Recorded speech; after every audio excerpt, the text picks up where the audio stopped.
12 men plunge into the foaming seas. All of a sudden you're underwater, but the quietness was the first sensation I noticed, and all the bubbles coming up towards you. Stand Aside rolls and starts to right herself again, dragging her crew with her.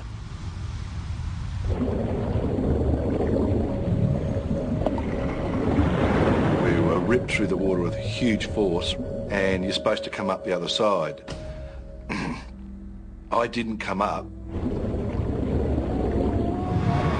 Mike is trapped in the rigging of the broken mast.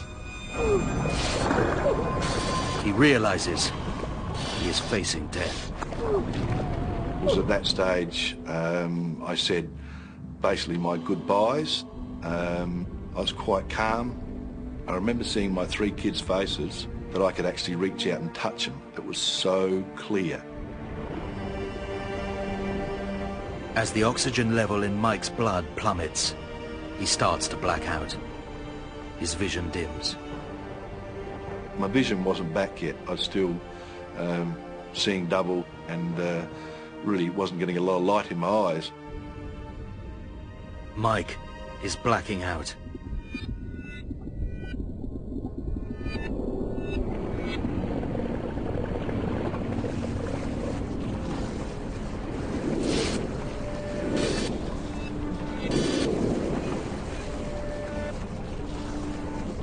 In one last Herculean effort, he breaks free and kicks for the surface.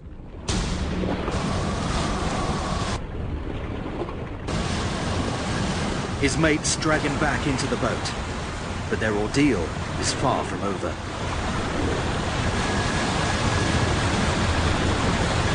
The yacht is barely afloat. The mast has gone, and part of the cabin roof has ripped off. We knew at that stage if the boat took another way or got hit, it would have sunk. Their only chance of survival is the 2 life rafts.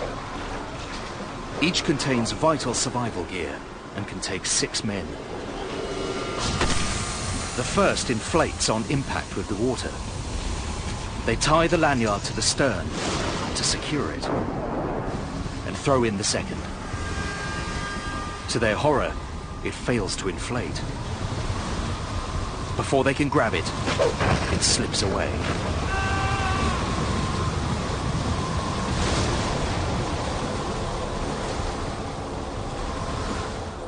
So it was a bit unnerving when you've got 12 blokes looking at one 6-man life raft.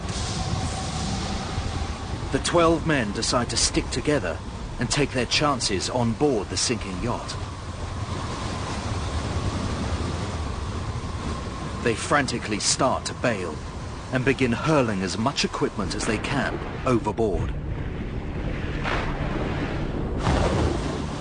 The boat was in terrible condition. Just looking at it, a half full of water, we had to bail it. And I knew at that stage, if we had to get out of there under our own steam, it would have been very difficult. The yacht's entire communication system is flooded. Their destiny now lies with an old VHF radio.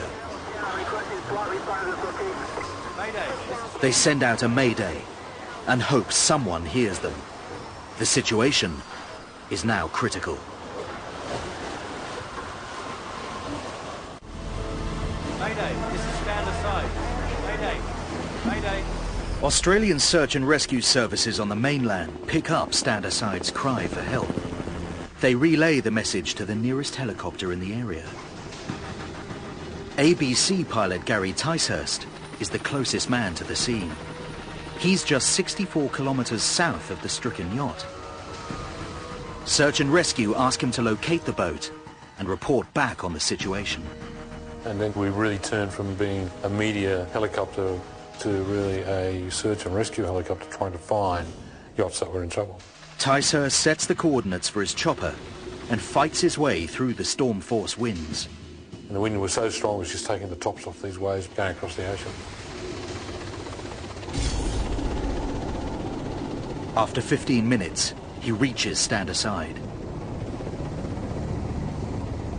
This is the actual footage Ticehurst shoots at the scene. When we got to Standerside and found Standerside, we couldn't believe the conditions were so bad and had deteriorated so much.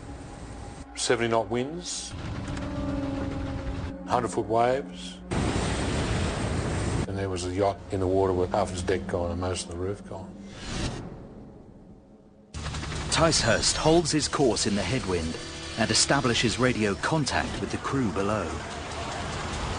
But all he can offer are words of support and the promise that help is on its way. 1 mile with SitCrit, over. It's a devastating blow for the morale of the men. Automatically just thought we were going to get rescued. We watched too much TV, I think. 400 kilometres away on the Australian mainland, paramedic Peter Davidson is nearing the end of his shift. It was a very quiet day. I literally had my feet up on the desk. I had a cup of tea in my hand and I was watching the cricket on television. Peter works for Air Ambulance Services, a search and rescue operation based out of Latrobe Valley in the state of Victoria. I was pretty much in wind-down mode, as you could well imagine. The last thing I wanted right then was another job to take me into overtime. An urgent message comes in, giving the coordinates of an emergency in the Bass Strait. You've got a beacon, guys. The message is brief. Davidson and his team head for their chopper, unsure of what they will find. As they set off, the scale of the carnage is being broadcast to the outside world. A rescue operation's underway off the coast of Victoria tonight as wild weather hits the Sydney-Hobart fleet. Crew members of Standerside have abandoned ship. Rescue helicopters are on their way to winch them to safety. The crew of Standerside have been waiting for help to arrive for an hour and 20 minutes. Eventually, they see the chopper break through the clouds.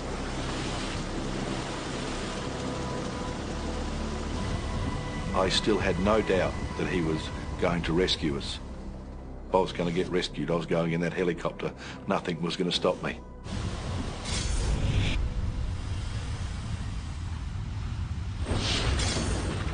But on board the helicopter, Davidson and his team are unsure if they can rescue them at all.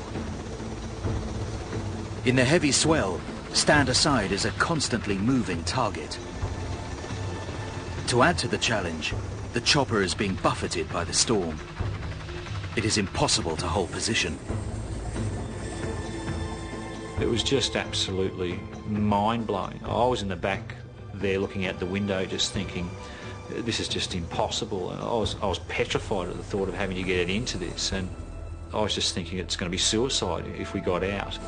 In these conditions, being lowered directly on board the yacht is highly dangerous. Davidson could be killed if he's thrown against the boat. He instructs the sailors to get into the life raft, 2 at a time. The pilot will hover over the raft and lower him into it. The plan is straightforward, but Davidson knows that rescuing all 12 men is an almost impossible task. When we slid this door back, we were hit with this needle-type rain with such ferocity that it actually hurt you to look out and be struck by the rain in the face. And if I was totally honest, I would have to say that I think I was initially getting out the door so they could see that I was making an attempt, because I just did not think I could get there.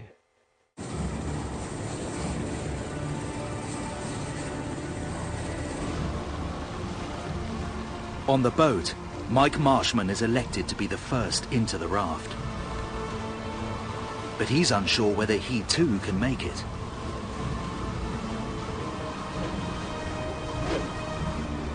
It was moving at a great rate. I didn't want to jump in the water and have to get into the life raft.